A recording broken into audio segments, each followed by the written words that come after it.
Shalom sahabat pemenang. Berjumpa kembali dengan saya dalam Renungan Pemenang Sejati. Renungan kita saat ini tentang Tuhan peduli. Dalam Hakim-Hakim pasal 10 ayat 6-18 diceritakan bahwa orang Israel melakukan apa yang jahat di mata Tuhan dengan beribadah kepada para allah lain yang ada dan disembah oleh bangsa-bangsa di sekitar mereka. Orang Israel pun semakin hari semakin jauh dari Tuhan dan mereka meninggalkan penyembahan kepadanya.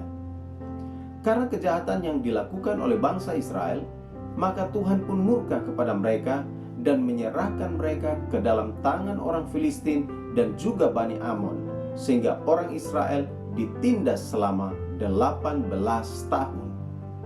Ketika bangsa Israel merasakan bahwa keadaan mereka semakin sulit akibat penindasan itu, maka berserulah mereka untuk memohon pertolongan dari Tuhan.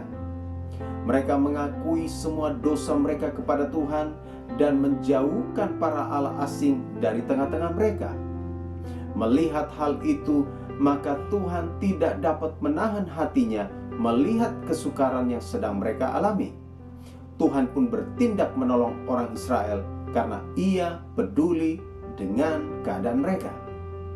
Saudara-saudara yang kekasih, seringkali Tuhan menyerahkan kita ke dalam berbagai masalah serta pergumulan karena ada dosa dan kesalahan yang kita lakukan. Itu sebabnya kita harus datang kepada Tuhan untuk mengakui semua kesalahan dan dosa kita, supaya akhirnya kita dapat melihat pertolongan Tuhan dinyatakan bagi kita. Saat kita telah bertobat dengan sungguh, maka Tuhan tidak dapat menahan hatinya melihat kita yang dikasihinya mengalami berbagai macam kesukaran. Percayalah bahwa ketika kita menghadapi berbagai kesukaran, maka Tuhan akan bertindak dengan caranya untuk membawa kita keluar dari semua kesukaran itu. Ingatlah bahwa Tuhan selalu peduli dengan kita. Tuhan selalu peduli kepada kita yang dikasihinya.